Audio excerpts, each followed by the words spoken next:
join us tonight for our Taste the Trend Tuesday.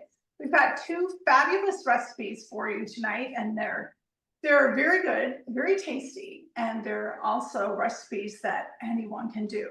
And I want you to think about as you go through listening to us present tonight and watching us present tonight. I have Rhonda Kill here, who is a senior sales representative of Cook, has been with us for a very long time and recently had her anniversary. So Rhonda, thank you and welcome to our call. Rhonda's going to do a squash risotto, which is so lovely. It tastes so decadent, but it's not difficult to do. So you're gonna wanna stick around for that. But I'm going to start with the double apple walnut bread.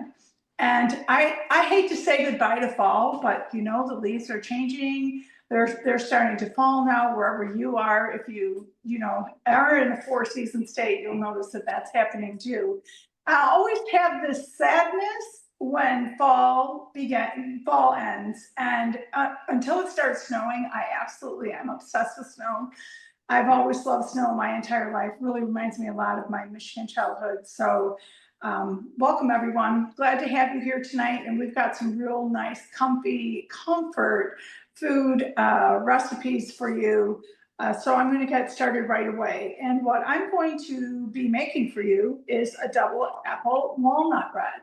Do know that if you do not have the recipe, all of the recipes that we present on Taste the Trend are on our website, bonecook.com.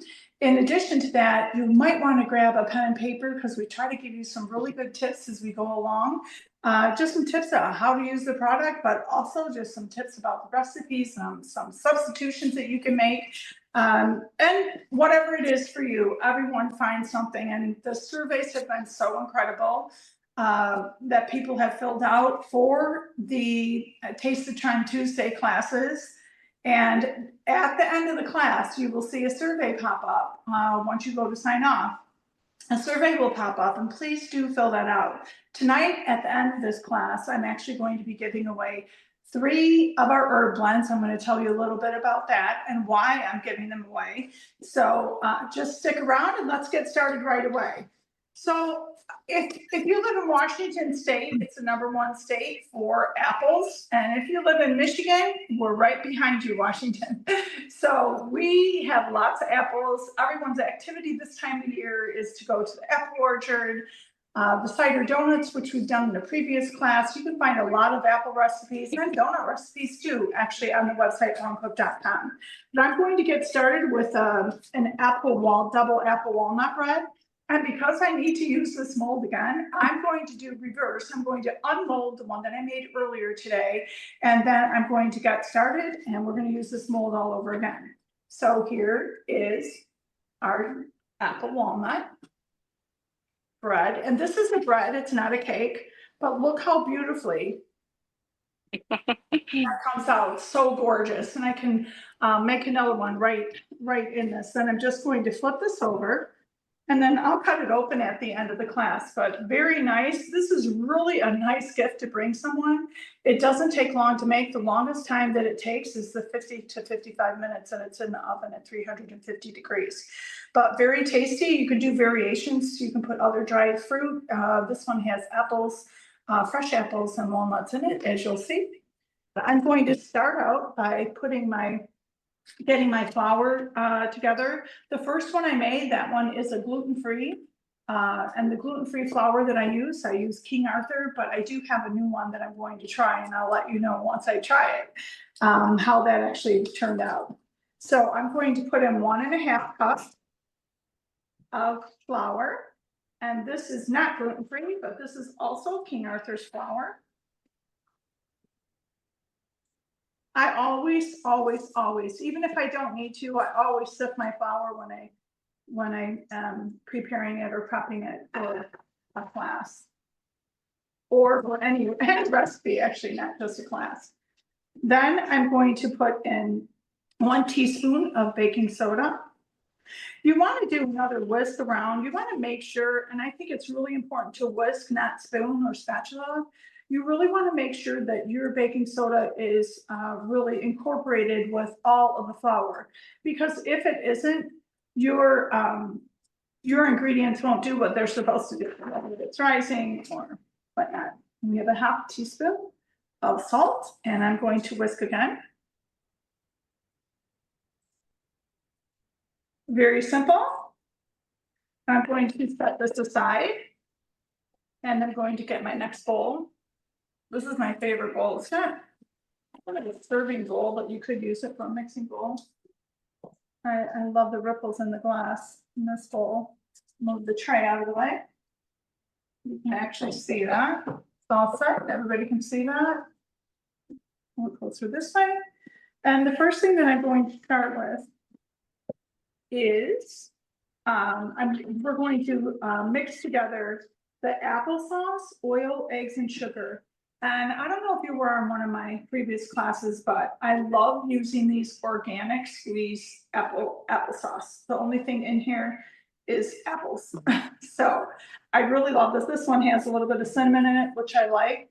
But I love to use this for baking because I don't want to keep like a jar of applesauce in my refrigerator. I have enough condiments. I don't use a lot of condiments, but I have a lot of eggs. I have a lot of butter. I have a lot of things that you would use. I definitely have an ingredients kitchen and stuff like that. I don't want to keep moving it around in my refrigerator. So we start with our applesauce, and we're going to add 1/2 of a cup. You do know it's been sitting out on my counter today.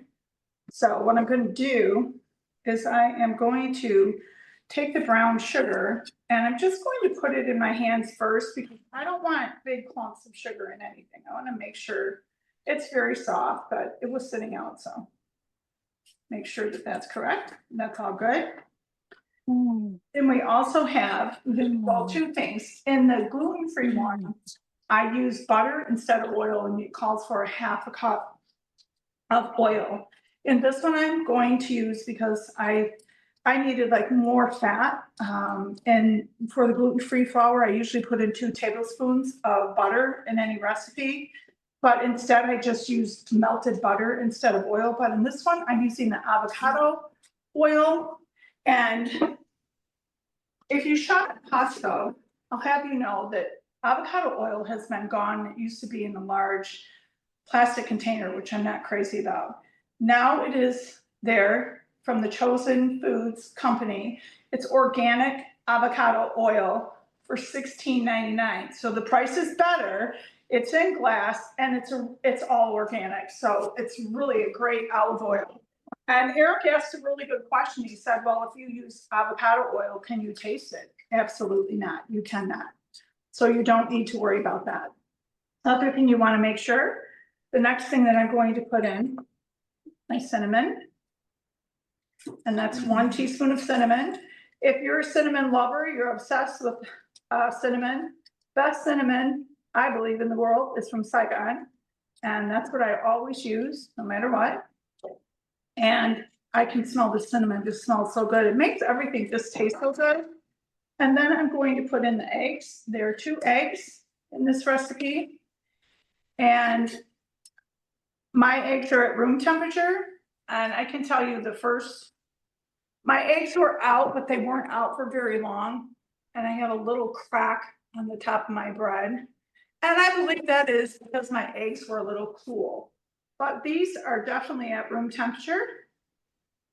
And if your eggs are not at room temperature, that's how you get cracked cakes.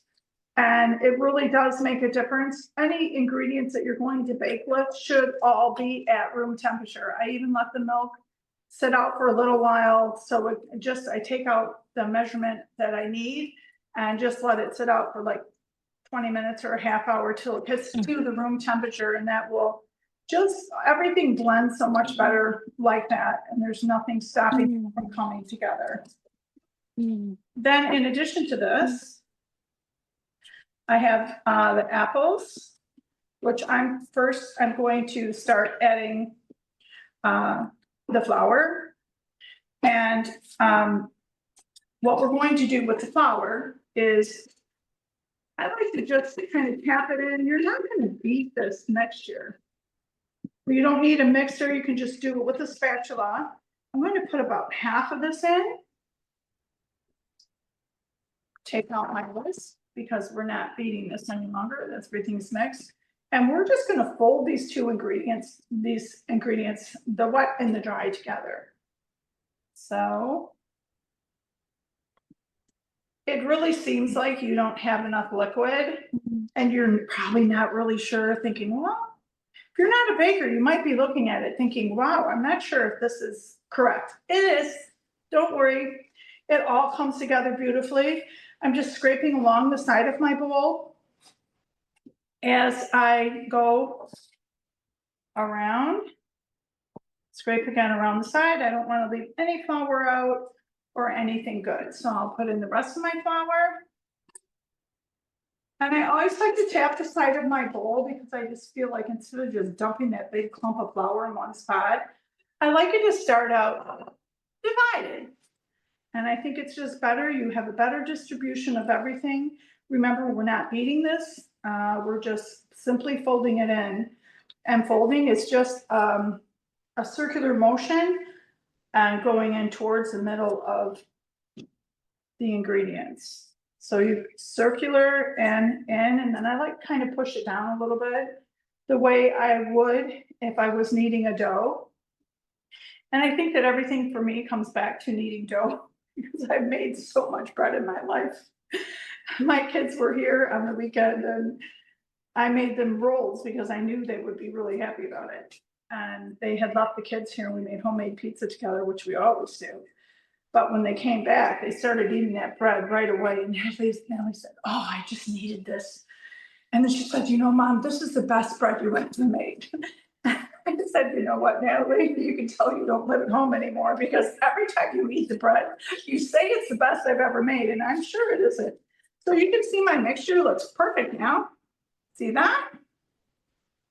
Looks really good. Now we are going to put in, it's about 1 cup of peppers. And I did chop these in the Eco Chop earlier today. If you want all of your apples uniform, then you can chop them by hand. But if you want to save time, just do it in the Eco Chop. I love the variation of some slivered pieces, some larger pieces. And you can see these are not evenly chopped, but they are perfect. They're absolutely perfect. So I'm going to fold these in as well.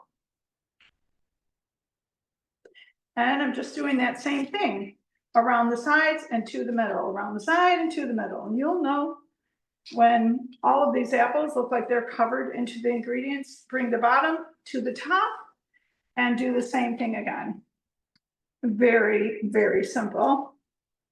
There's not even any grit. It's so simple. It's just a turn.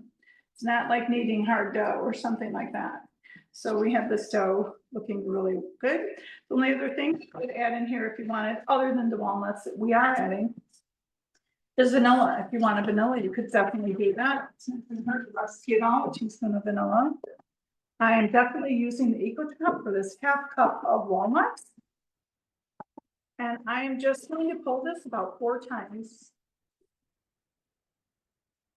Oh, my cord is wet. Sorry. Okay. Very good. I don't want them too small, but I don't want them too large either. These seem just about perfect. So I'm going to put 1/2 of them in. And I'm going to fold those in. I did with everything else. Cindy? Yes? We have someone asking what was the name of the cinnamon from Saigon from Amazon that you were suggesting? Oh no, this isn't from Amazon. This one I actually bought at Costco. They have a good one, but also there are several places online that have them really that are really special. And one of them is I think it's called Spice World. Look at their Saigon cinnamon. It's really nice too. So the main part is that it's from Saigon. And you want to make sure that it's not like something that has some Saigon cinnamon, that it's a mixture from different areas. And you just want it to be, when you get any gourmet food or anything, even oils, you want to make sure that if it's Spanish olive oil, it's 100% from Spain. It's all the same. And if you get French, our French is 100% French. It's not French and Spanish and Greek. If you get Saigon cinnamon, you want it all from there. So same kind of thing. So now I have this all set and ready to go. And I'm going to take my mold. I can rinse it. I don't have to, but I will.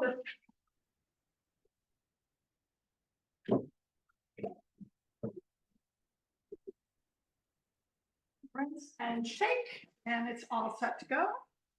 And I am going to put the ingredients in the mold. And this is such a nice mold. And what I really like about it is it's not the smallest size. It's really made for a family. It's great. You could split a loaf with your neighbor if you don't have a lot of people that are eating the same thing. You know, let's say if you have one gluten-free and one not.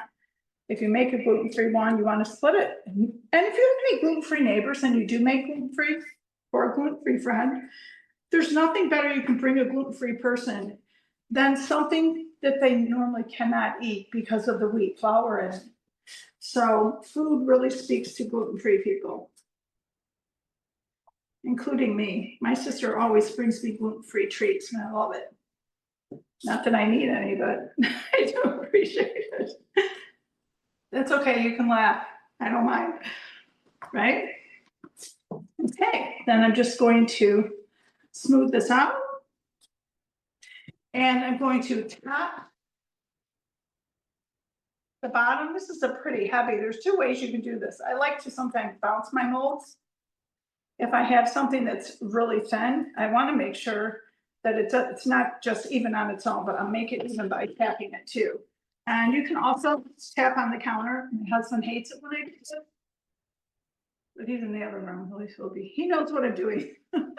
It's fine. And it's all set and ready to go. The only other thing, if you wanted to make it special, you could take, I only had 4 apples. I used one Honeycrisp apple, and then I used Granny Smith apple. I don't like to make apple recipes without the mixture of both, the very sweet and the sour, not just all sour. Because why would I have to put a lot of sugar in something to make it more sweet when you could just use a sweeter apple and use, you know, not put as much sugar in. So that's it. This is it for our double apple walnut bread tonight. And I'm going to turn this over to Rhonda while I bake this bread. And then when we come back, I'll cut the other one so you can see how it looks inside. Enjoy. Rhonda, on to you with your butternut squash risotto. Let me unmute myself here. Just one moment. Okay, now I've got it. Good. Welcome. I'm so excited, and I'm so happy that you were showing that wonderful apple bread because there's a million recipes out there. And I think one of the nicest things is when you can try a recipe that somebody else has tried first that you kind of know and trust. And so it just makes it extra special. For our butternut risotto, um, I don't know how many of you guys are that familiar with butternut, this little baby. I think it's at Veggie Tales that had the butternut guy years ago for the kids. They watch that show all the time. But butternut is something that I actually started making in a lot of my classes like years ago now. And people were so surprised. They're like, oh, that was just a new thing. So in order to roast this in the oven the easiest way because we're going to just mash it just like you would mash potatoes. We're going to just mash the butternut so we don't have to peel it and go through all that. I just think it's so easy. So we just cut it in half. I actually roasted one half for you already just to show you what that looks like. And so in preparation, yes, I do clean them. It's interesting, but in our grocery store, they had the butternut that was organic, and I know it has a really thin peeling. So I thought, oh, well, maybe I should go with an organic, especially with things that have a thinner peeling. Only to find that it was the same price for the all the butternut that they had just on the the regular aisle. So what in the world? So I'm like, okay, that's pretty cool. Um, and so they're not charging any more for it. So I'm just scooping this out, and I'm not going to take the time to pull all these out because I just want to give you an idea, um, how that works. But I just kind of use a spoon and just scrape it. It's like pumpkin. And if you have a handy dandy little tool that you use to do your pumpkins, then maybe you're just all set. But I think the spoon works just fine for me. And you don't have to be really super particular. That's not really an issue. If you want to, save the seeds, okay? Because when you save the seeds, you could toast them and it just makes it really good. And I'm going to actually show you what that looks like later. Um, you always want to try to add these fun little dimensions into what you're making, right? So you have your cute little bowl. I wanted to show you too, which is kind of nice, is you could add just a little bit of oil. I'm going to put that all along, but then you can put your just a half of garlic, head of garlic, pop that right down in that little perfect cubby, whatever you want to call it.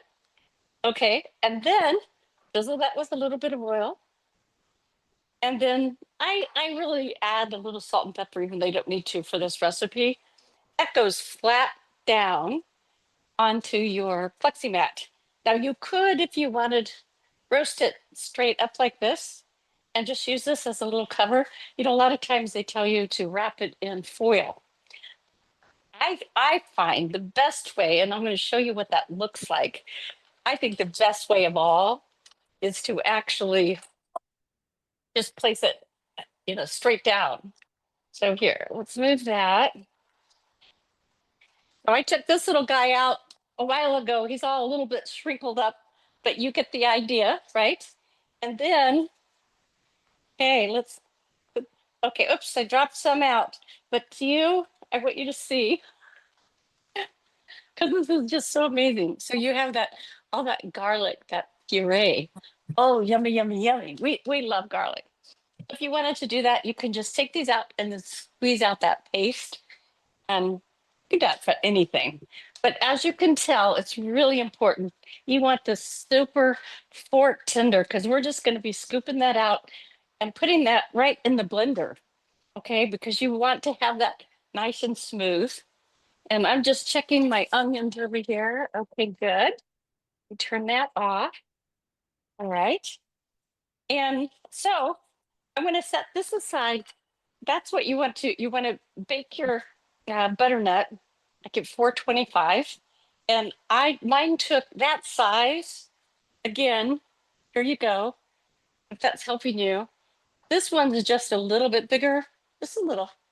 But you want to bake that for around, 45 minutes or so to get it really nice. The other thing that's kind of nice too, did you notice that the way the shape was, there wasn't that large seed pod? I just think that's so cool. So when you're looking for them, you don't want the ones that have that big, huge ball on the bottom and then that skinny top. If you can get something that's pretty much similar all the way down, you're not going to get that huge pocket, which is just, you know, that's not so cool. Okay, so this is going to go in the oven, and I'm going to make something else with my butternut. I don't know what you guys like to bake with it, but anyway, it's just kind of neat to have extra. So I have my butternut that I've already done. So I want to walk through just real quick and easy. If you've not made risotto before, it's probably because you're thinking, oh, these chefs act like it's so hard and it's so difficult. And it's just not the way it is. So, it's fun. What I think is really important is just to take a deep breath, measure everything out, lay it out for yourself. That prevents all kinds of errors, right? And there's a couple things to do too. Like now, like this rice, I did want to show you the container. Okay, make sure, Boreal, you want to have this particular almost round white rice. This is very different, and nothing else is going to work like this. So that is very important. So I'm going to, let's see, let me show you. I'm going to, oh, okay, good. You can see my cooktop from here.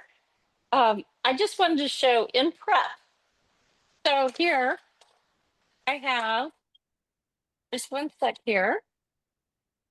I just realized I've got to get another pan, just a minute. Okay, I'm going to have that ready to go. And I hope that will be easy to see. If you see in there, I'm just going to put a little bit of olive oil and let that heat up. And just a minute here. I also have my broth, and I have that hot, and I have it covered because can you imagine letting that simmer for a while you're getting everything ready, and then you turn around and half of it has evaporated? I don't know if that would happen to you guys, but that would happen to me. So just thinking Me about too. that. You do? Okay. Thank you for that. Okay, so if you want to switch the camera over to this pot, and you could take me out for now, Eric, so I don't turn my back to all of you. And you think I'm being rude? You wouldn't want me to be rude, right? Okay, so let's see here. I'm going to add just a little bit of oil. Now, at this point, I would add my finely chopped onion. And I would want it very finely chopped at this point. But I had kind of an interesting, my cooktop went out and it never goes out. And so, long story short, I don't have my onion ready anymore. So we are going to just go with this because I know it's going to be delicious and we won't care. Okay, so I'm going to get that heated up a little bit. And that's going to be good. So the onion would be in here, and that would be cooking, I would say, about 8 minutes or so, which is just pretty easy. Okay. And one thing that's important while your butternut is cooking, that's when you can actually get a lot of this setup all taken care of. Okay. Get the butternut in, and then you can kind of relax, chop your onions or your shallots, your garlic if you're putting it in. I sauteed some uh, sage leaves, and I did want to show you use a shallow pan like this because you want to use like a quarter of a cup of oil, and then you go from this right here to this, and but they're so light they actually melt into the air in your mouth. I don't know how to explain that. Um, they're just phenomenal. If you've not tried fried sage for garnishes and for that extra kind of a crunch texture, it's not real crunchy again because they dissolve. So now this is going to be going and just heating up. And then I have my, let me get my spoon here. Just going to have a little bit. So now what I want to do next is I want to add the rice. You want to stir the rice in, and you want to toast it, not toast it. You're not browning it. You're not changing the color of it. Okay. But you are letting it toast a little bit in here. And that's very important because when you're doing that, you're actually making it so that the rice can absorb the moisture that you're going to be slowly adding in. And if you don't take this moment to do that step, just, for 2 minutes, then you're going to miss out. The other thing that's really important is you don't want to wash your rice either. Okay. Because that's really important. And because then that's going to affect also by taking it, then you're going to be losing some of the starch. So you don't want to do that either. Now, this kind of making sure that I don't cause any issues here. And I am going to go back and make sure I have this really nice. See how nice and hot? I don't know if you can see in that. No, you can't. Oh well. Well, you don't really have to see my other pot. I have it nice and hot. It's covered. It's ready to go. Can you imagine if you were to start adding warm or cool um, broth to this as you're, continuing to cook? That just would not work at all. Okay, so that's been for a few minutes. Then we're going to reduce that, and I'm putting it like to a medium low. And then we want to add wine, or you could add water if you want. I like to use, well, you can hear that going, can't you? I like to use this cream sherry. A chef told me this a long, long time ago, and I just love it. I just love it. And I'm just going to add this in and let it reduce for a little bit. I did want to say that the wine, the sherry, changes a little bit of the acidity. So you want to just kind of think about that. If you're not using wine and you want to use broth or water, whatever you purpose, then maybe you could add a little bit of fresh lemon juice at the end. So now this is just, we're going to actually do this just until that reduces. And now we're going to start our wonderful fun. We're going to add about a half a cup of broth at a time. Okay. You don't want to add too much. So let me add that in here. Now I'm going to have to, this is a bigger pot that I normally use. So I'm going to add a little more because you really do want to at least try to cover those grains. Okay. So maybe the next time we're going to just kind of go from here. And as you can tell, I'm going to go back up to 5 since it's, halfway. You have your cooktop, you know what you can do with yours. And so the important thing is for you to be able to just be happy with that. Now, this is the time we can have some really wonderful music going on. I don't know if you guys like music, or it's just something like that. And just, what do they say? Count your blessings, right? And so you're letting this cook. I'm going to let it get back just a little bit.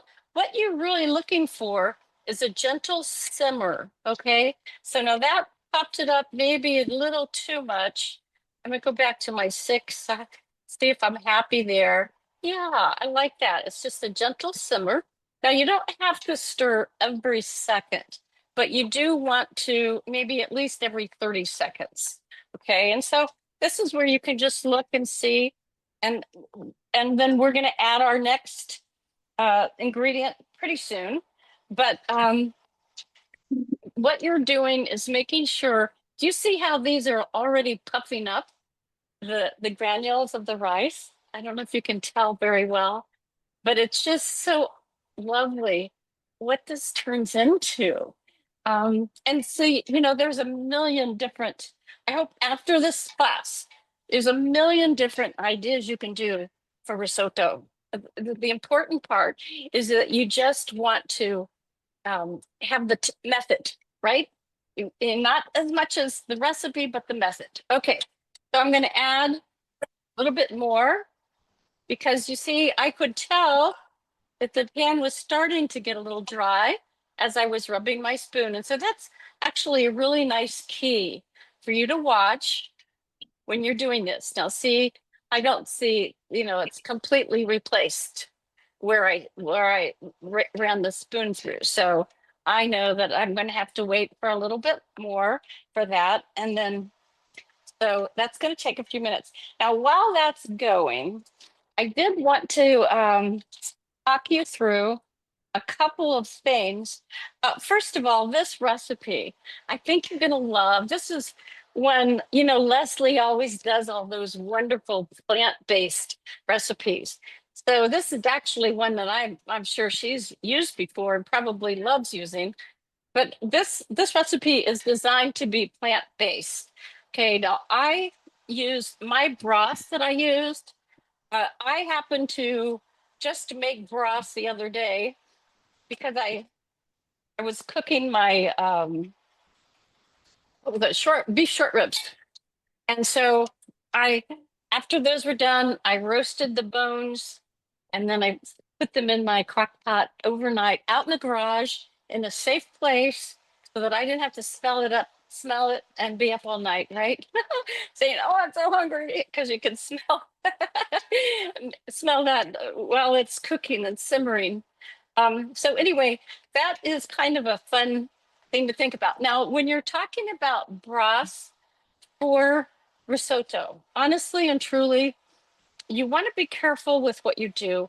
You don't want to make it too strong because it's going to take over the flavors that you're working for.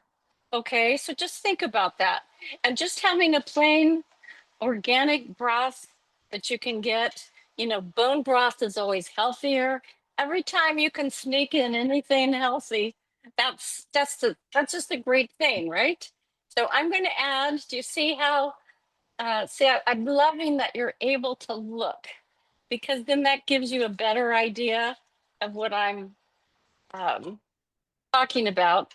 And so now we're started off with 4 cups of broth, right? So you might end up not even using all of it. You might actually have a little left over. But one of the things is important is to always have extra at the ready. Okay, because what happens if, okay, yeah, you forgot to put the lid on your broth and it's simmering away and you're like, oh no, now what do I do? You've got your extra little bit of water or broth, whatever you need, set aside. So, I just call it like covering all your bases, which is it's just a nice thing to do. I think the less times or the more times we can present or protect ourselves from any kind of stress or anything, that's cool. Now the butternut takes a while to cook, as you heard. So how about if you were to roast your butternut the night before or pop it in the oven on the second shelf while something else is cooking the day before. And then all you have to do is run that through the blender and then you have it ready. You can just heat that up really easy. Um, and so that's just something to think about. How can you make life easy for yourself and still be able to have these great little treasures for meals? I think risotto is just such the perfect way to say, I love you. You're special. You mean so much to me. And I don't know, like for me, for so many years, I had to go to a restaurant to enjoy risotto, which I absolutely love. But now doing it this way, and I did want to mention something that's kind of great. If you were on a previous class, Cindy showed you a wonderful technique, a wonderful method for doing risotto in the oven. So go back and look. We have all kinds of recipes from our classes. And, you know, it's just great. So it really does help for you to try to branch out. I think what would be awesome if you would be willing to try it. If you cook at home, if you have to cook, which most of us do, most of us enjoy doing it. We definitely would do it for people we love. But what if you were to go through our recipe site and circle 4 recipes that you're going to try for the month of November, let's say. Okay. And we want to hear back from everybody. Okay. As you try the recipes, we want to hear comments from you.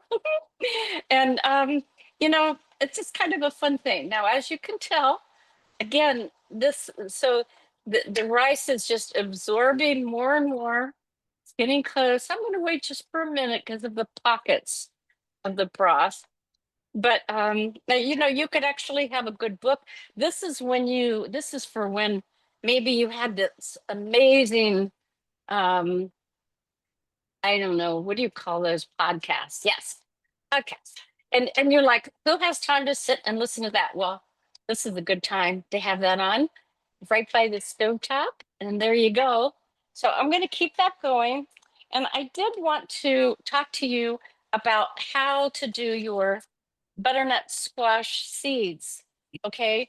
Because I mean, they're not hard to do at all, but you do want to make sure that you clean them really well and then dry them really well, because otherwise they're not going to be able to crisp up for you.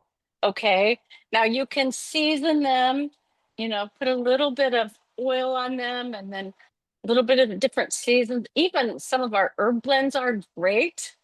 But after you wash and dry the seeds, it's really good to go ahead and let them sit out overnight and continue that drying process, because that way you want to make sure that you are able to get them really super dry so that they can crisp up and do their wonderful stuff for you.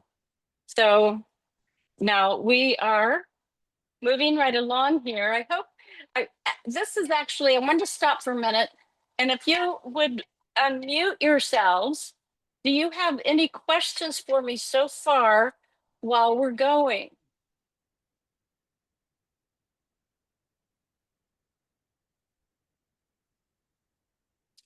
Now, until I hear somebody talk, just jump right in there on me, okay? Don't be shy. This is how we help each other. There's probably a question you're thinking about is what somebody else is like, oh, I wish I could ask. So, we help each other. The important thing I think you probably noticed is I am cooking this very slowly.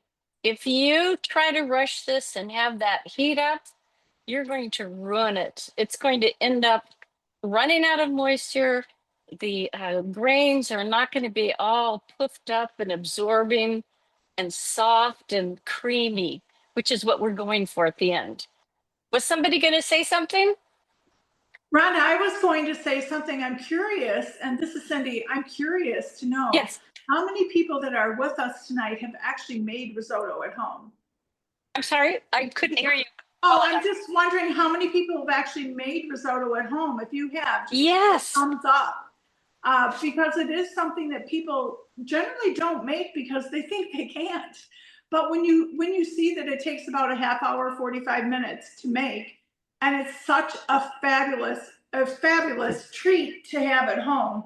Once you make it once, you'll want to continue making it. You can always add, you could do the squash like this. You could add chicken. I have another one that I make where I add shrimp. I mean, there's so many different ways to make risotto that are just special. Just like Rhonda said, it is special. But it's one of those things, if you had kids in school, you would be making it at 3 o'clock before they come home or before you pick up. Yes. And kids really love it too. I think that's really important. I love that, Cindy. And it depends on what you want to do. Like one of my favorites ever is with scallops. Oh, it's just incredible. Um, but if like Cindy's saying, there's so many different options out there. So you get to pick the things that you would love. And then you get to have that wonderful, I mean, the results of making risotto, that creaminess, I mean, you just can't really get that any other way. You just can't. So now, and again, anybody interrupt me as we're going. If you think of something else, I love to hear those comments um, because it's just important. Now, back to the butternut seeds. I just wanted to say that you want to preheat your oven to like 300. Believe it or not, butternut seeds, they need that lower temperature. Okay, so it's not the normal 350 or higher. Okay, you definitely want to go low. And it really, and just make sure they go through. It takes about, I don't know, 20 to 25 minutes for them to toast. And I want to show you. Oh, here you are, right here. I didn't know that camera was on. So, but they're just yummy and crunchy. And the bun mat makes it so easy. I did want to mention, and you all, I think, know and use our products, but like that flexi mat with the the butternut. It's so funny because, you know, you just always are reading in these recipe books, oh, like for butternut to roast it in the oven, they're telling you, oh, you have to actually, you know, put the foil and then you have to spray the foil before you do it, you know, and all the parchment. I don't know for you, but it's been, I would say, well, it's been since two, 2000. Yes. I think I went for my first class in the year of 2000 and, Wow. you know, fell in love with this stuff. So, you know, it's kind of nice. What, 25 years later, here I am. I still can't say enough about it. So it's definitely not a fad in any way, shape, or form. So now this is continuing to go. And I'm trying to think what else I can tell you about because I just think it's so cool. Um, if I can give you some of these extra little tips. Um, I have a just, question. yes, yes, This is Kathy. Um, you mentioned that if you don't want to use wine, you can use a little lemon juice. yes, yes. Much. At the end. And I would start with maybe a tablespoon and adjust it and check because what you're really doing is you're trying to adjust the acidity in the dish. Okay, so that's different from trying to add lemon flavor. We're not doing that. We're trying to adjust the acidity so that it has a nice mixture instead of, you know, just too sweet or too this or too that.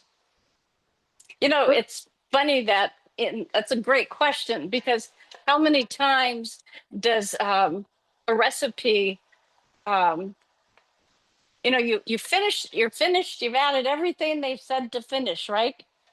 And it's like, it's good, but it's not like, like, oh, I know my husband's going to have seconds on that one. You know, that's not going to happen.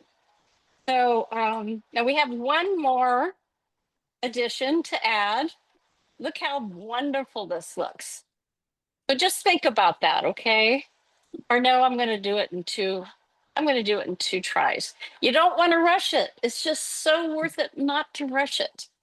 And again, as you notice, as we're nearing the finish line here, that we're seeing more of the bottom of the pot, right? It's, you know, it's quickly overtaken that little space we're making, but we couldn't even hope to have that space before.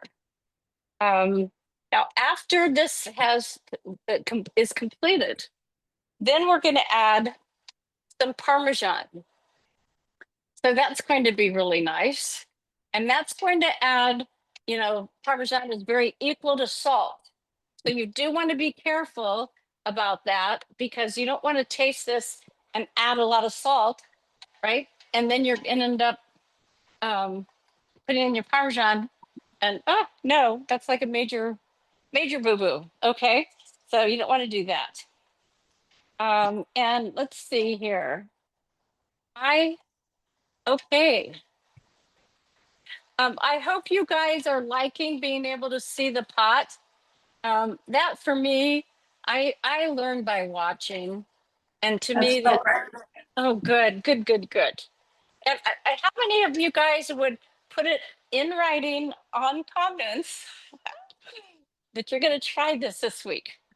I mean, who would be willing to do that? I would love to hear about it, and then we can hear next week. You know what you do if they've already done it, and whatever recipe or whatever you saw. This is the method. So if I were to do my, you know, I would have my onion, garlic, shallot, whatever I wanted. Then I could have some. I could saute some mushrooms and have those. I could do, you know, a little bit of some type of, you know, do lardons, the thicker pork bellies that you cook, slice up and cook. Um, all the different meat that Cindy was mentioning.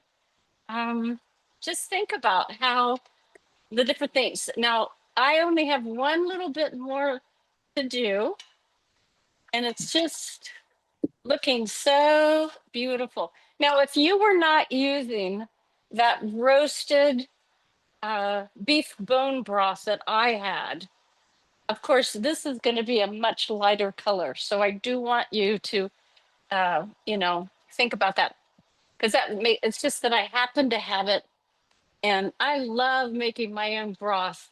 It just is so nice. And then it's funny because it's. I mean, you wouldn't think about it, but like I had a friend who just had surgery, and she was really just needed to stay to kind of more of a liquid diet. And so I already had in my freezer all this wonderful. I had chicken broth and beef broth, and it made me feel like such a good friend. That I could have that available, and so anyway, just kind of fun to think about. So now all our broth is in, and it's not ready yet. Okay, you can see that it's getting close. But the beauty here is this is where you're not allowed to leave your room. Don't walk away from your computer. Because this is the magic moment of when everything's going to change. And I just don't want you to miss that. So, and you're going to be able to tell.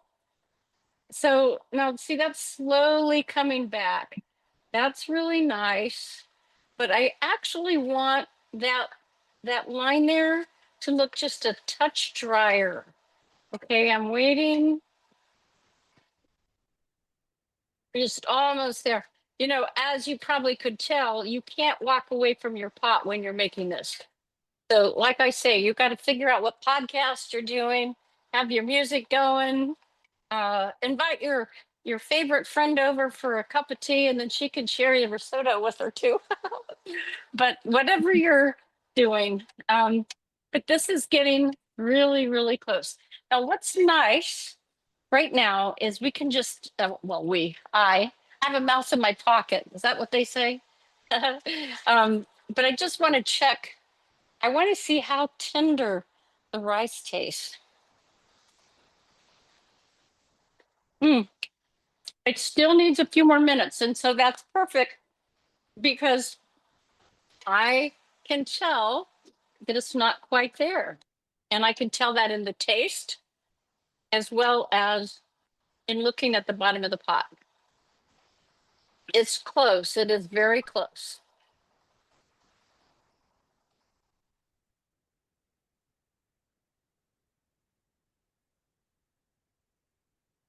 I wanted to, what else did I want to tell you? Oh, yes. The sage leaves. So it only takes like 30 seconds for those to fry up.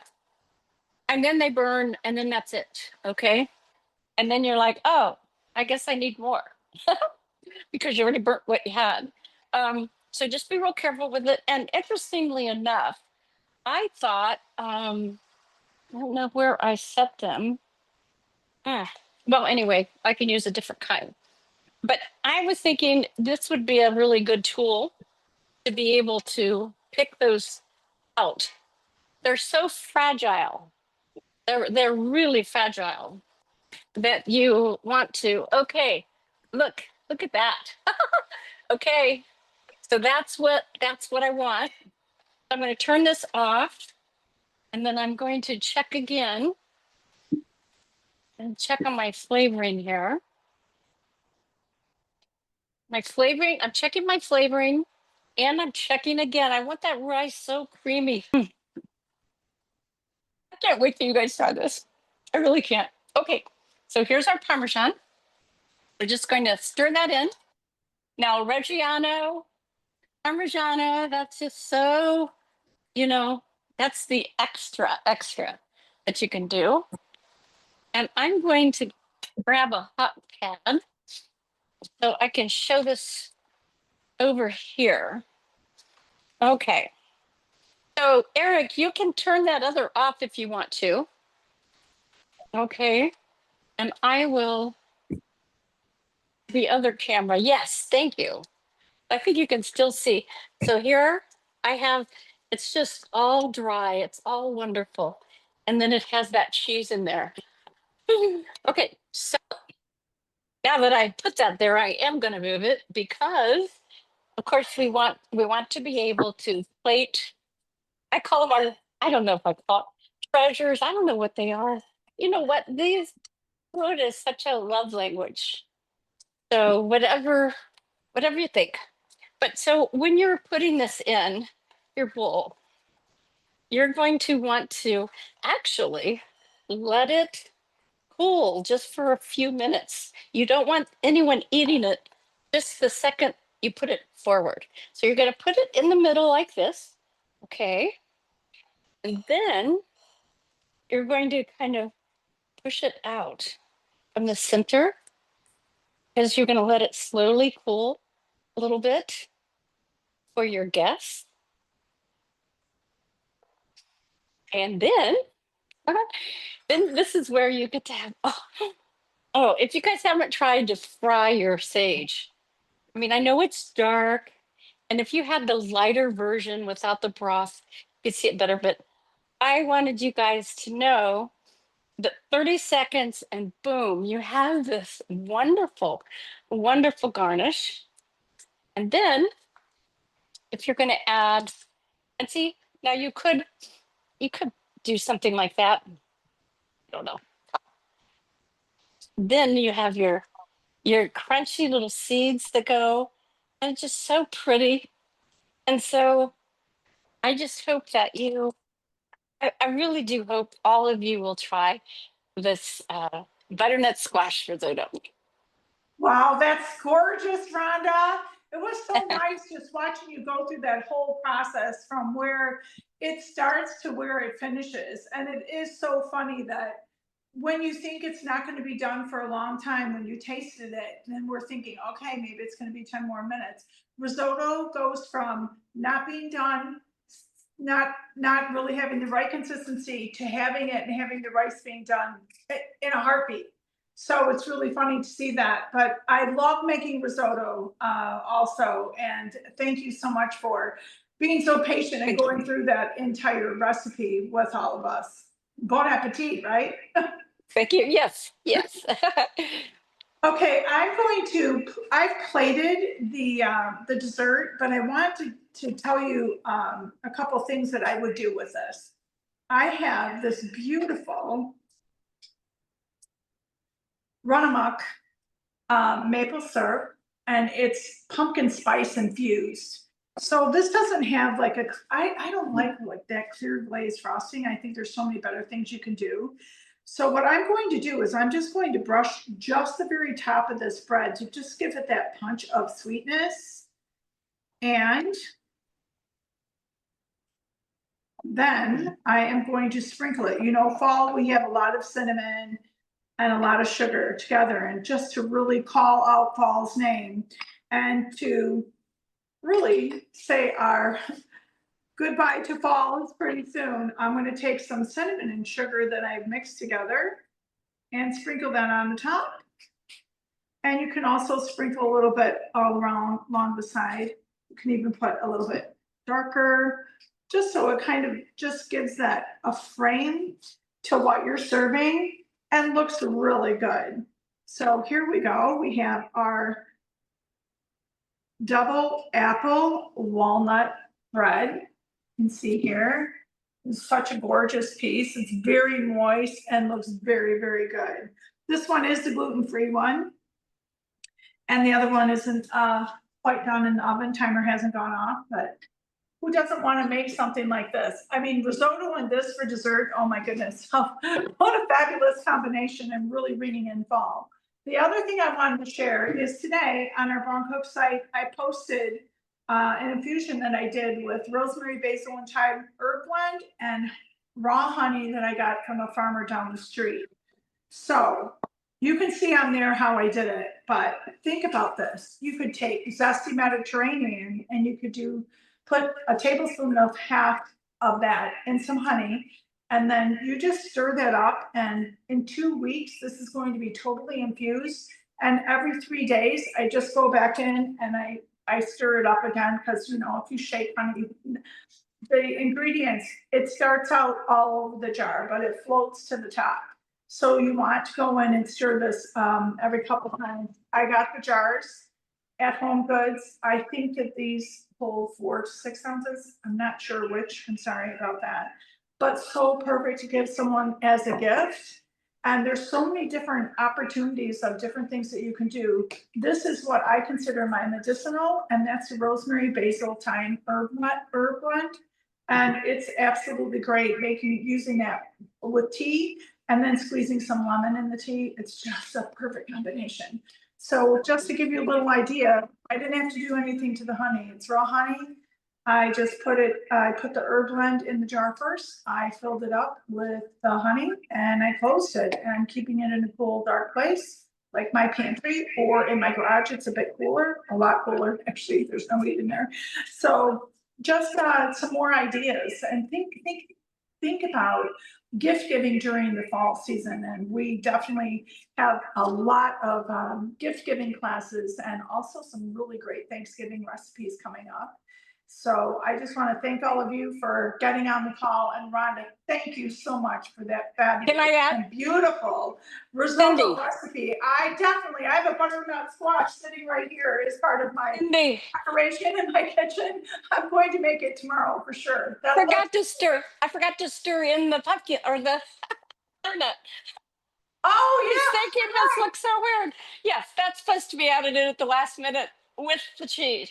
So anyway, Oh, that's what. the perfect time to do it now. So thank you so much, Rhonda. I Yes. really appreciate you getting that all together. And I hope all of you enjoyed this Taste of Fall, the last class that we really have for fall. And we're moving into November and have some really great things planned. So thanks so much, everyone.